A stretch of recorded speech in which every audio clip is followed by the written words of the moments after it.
Hello mga Katden lovers and Katden followers, abay Sanya Lopez may nilinaw sa kanya pong post sa IG. But before that, if you haven't subscribed yet to my YouTube channel, please don't forget to like, share, and subscribe at hit mo na rin ang notification bell for more showbiz updates. Of course, bago tayo magpatuloy sa ating updates for today's video, ay nais ko po muna magpasalamat sa inyo pong panonood at palagi pong pagsubaybay sa mga videos po natin.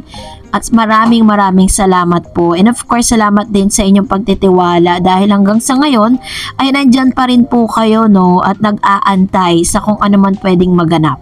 At ngayong araw nga ay pinag-uusapan po ang award na ibinigay dito po sa movie po ng Green Bone, back-to-back Metro Manila Film Festival Best Feature win for GMA Pictures and GMA Public Affairs, kung saan nanalo po ang Green Bones.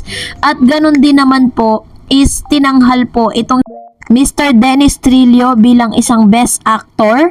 At dahil po dito pinag-uusapan nga po, no, ito pong Metro Manila Film Festival, nanalo din po si Mr. Ruro Madrid bilang Best Supporting Actor dito po sa pelikulang Green Bone. So, ito po isa sa mga napakagandang blessing na may tuturing po para sa GMA. And dahil po dito, isa rin sa mga nakatanggap ng award, ito pong si Mr. Sig, no, na siya pong director ng Green Bone. At siya po ay inaawitan ng ilan sa mga Alden fans, no, na nagre-request po sila na sana raw sa susunod na movie nitong si Mr. Sig, kasi this is really the second time na nanalo siyang Best Director.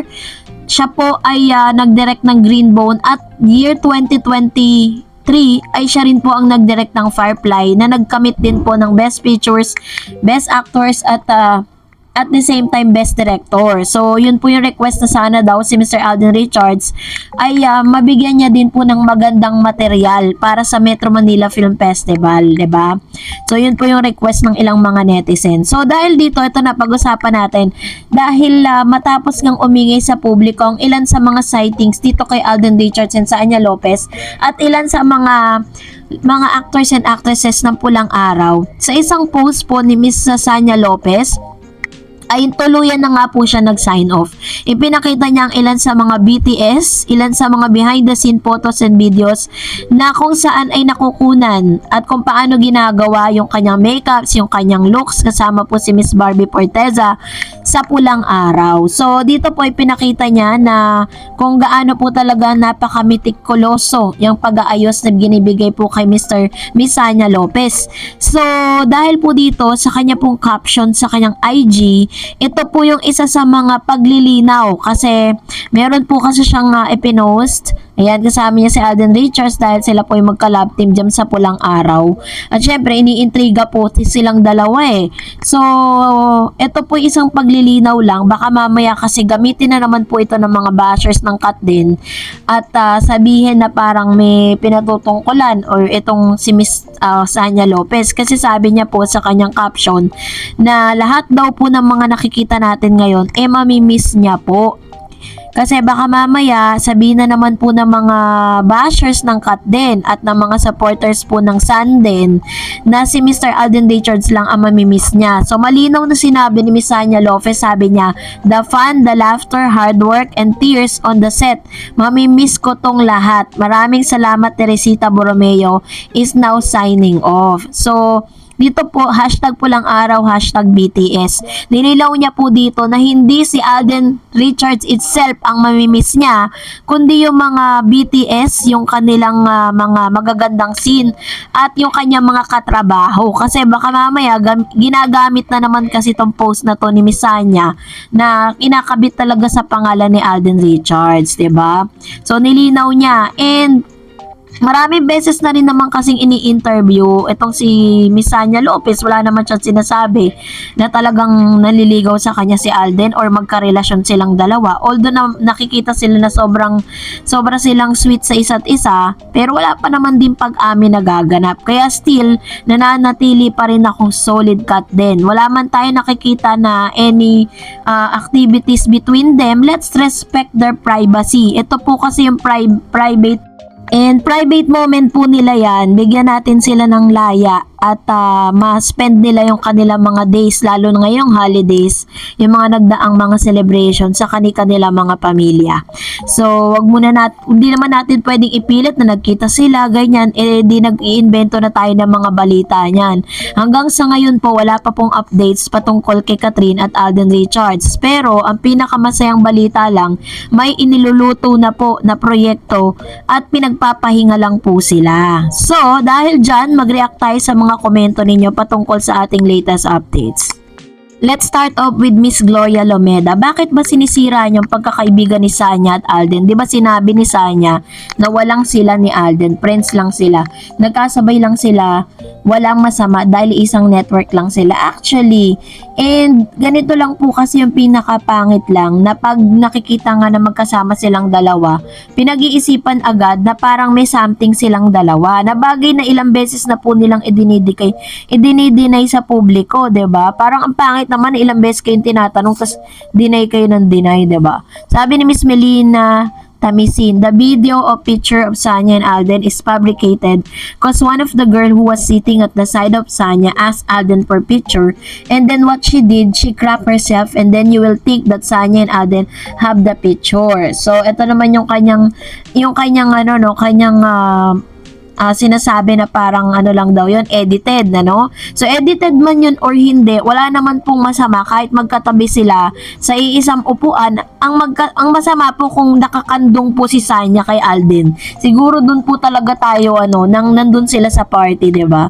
Sabi ni Ma'am Shelina Pagay, hey Miss Darets, advance Happy New Year po. May opinion sa Katden, kailangan nilang private yung relationship nila kasi marami yung mga negative comments about them. About sa mga post ni Sanya, nagko-comment ako sa TikTok niya, simple lang, pero pinatulan yung comment ko. Kung ikumpara nila si Sanya kay Kat, ibang-iba si Kat, humble at tahimik.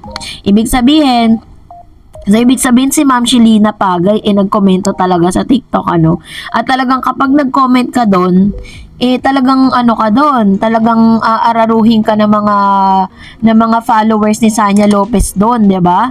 Marunong sa ibang mga aspeto, kailangan natin maniwala sa mga bagay-bagay at effort ni Alden kay Kat, 'di ba? Good day, iba yung pagtrato ni Alden kay Kat. Syempre, respeto ni Alden sa parents ni Kat.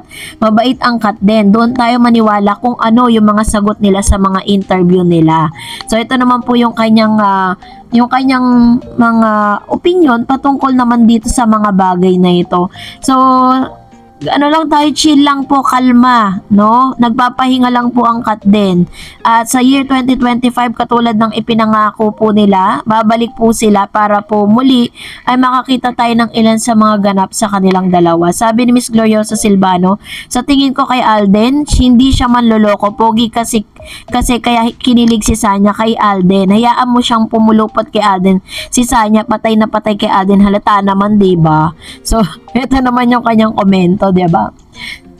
Alam niyo po, si Miss Sanya naman, wala naman po ako nakikitang masama, parang bad blood sa kanya. Kasi parang sa tingin ko naman medyo naman siya, mabait naman siya, at the same time very respectful din naman siya sa mga elders na mga actors, 'di ba? Wala naman na masasabing hindi maganda sa kanya yung mga co-stars niya.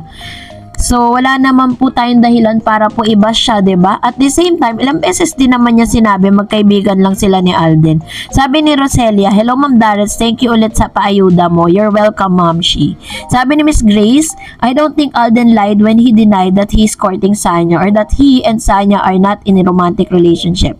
He said that Kat is in his mind and his heart. He's not liar, not stop overthinking because he's definitely in love with Catherine. Very true. And of course, sabi ni Janelle Travel, bilis mawala ng pag-asa ang ibang mga Katden fans. Ako sincere sa fan of Katdens. Thank you, Miss Tarets, and God bless. Sabi ni Ma'am Shelena, mabuti kay hiwalay silang company, mabuti hindi sila magkikita at ayaw ko yan pulang araw na yan. Ayaw talaga ni Ma'am Shelena Galgo. Dami niyang mga sinasabi. Parang ang dali niyang ma-wave, 'di ba? Makakita lang siya. Ganito lang yan, Ma'am. Hindi naman natin pag-aari si Alden. at si Catherine, ano, may kanya-kanya po silang mga buhay, may kanya-kanya silang karir, at the same time, magkahiwalay po sila ng network. So, possible talaga yan. Sabi ni Ma'am Teresita Burgos, di naman siguro gagawin ni Alden, masira siya kay Kat and Bernardo fam. I still believe mahal niya talaga si Kat, but if ever, katulad din siya ni Padilla dyan sa masisira. Dahil napakaraming nagmamahal kay Kat, plus million fans, makikita niya paano siya siraan career, kahit ubod pa siya ng yaman. I love Catherine, mas aangat pa rin siya, masisikat, mas maraming manliligaw na kaabang-abang. Sa totoo lang, hindi magiging kawalan si Alden kung sakali, pero mas gusto ko siya for Catherine kaysa kay Padilla. Basta wag siya magkakamaling lokohin si Kat. Tsak babagsak siya, swear. Ayan, sa dami po na nagmamahal kay Catherine Bernardo, ganito lang po yan eh. If ever naman po, 'di ba, na hindi sila magkatuluyan, hindi talaga, friendship lang sila. What is important is napasaya kayo ni Catherine at ni Alden Richards for the longest time. 'Di ba? Kasi wala naman silang directly sinabi na talagang ano sila, ganyan. So, yun naman po yung pinaka-best doon is pinakita nyo po talaga na sinuportahan po ninyo ang Kat din. Diba? Yun naman ang pinaka-importante doon. Katulad ng sinasabi ni Miss Catherine Bernardo, sa lahat ng ayaw niya, yung dinidiktahan siya. Kung ano yung dapat niyang maramdaman, kung ano yung dapat niyang gawin. Sabi ni Miss Marilu, Hi Miss Dareds, a blessed rainy good morning to you. For me, as a solid avid fan and followers of Kat din, I trust, respect, believe in what relationship they have. As what I see them in every interview, the way they care for each other, it's very different. The body language, it's obvious how can I feel the love, care they have for each other. I love this lovable, perfect couple, Miss Star Eds. My heartfelt thanks to you, Miss Star, for being so supportive to Kat din. God bless you. God bless your good heart. Thank you, Ma'am Shi Marilu Santos. And maraming salamat din po sa inyo sa talaga namang napaka-solid po ninyong pagsuporta sa Kat din, ano. Talagang isa po kayo sa mga hindi na-wave yung inyong trust, no, dito po kay Catherine at Alden Richards. Basta isa lang po lagi iwanan ko sa inyo. Magkatuluyan man sila o hindi, what is important is you supported them all the way. And of course, sabi ni Ma'am Shi Reza lagi, advance Happy New Year, Miss Stars, at sa whole family mo. At para sa mga Kat din fans, stay strong. Private is a peaceful life. Ika nga, respect natin. God bless everyone. Yan. Salamat, Ma'am Shirek, sa lagi sa inyo pong palagi ang panonood. And that's it for today. For more videos and updates, please don't forget to like and subscribe. And please don't forget to follow my Facebook page, Dar Eds TV. God bless everyone.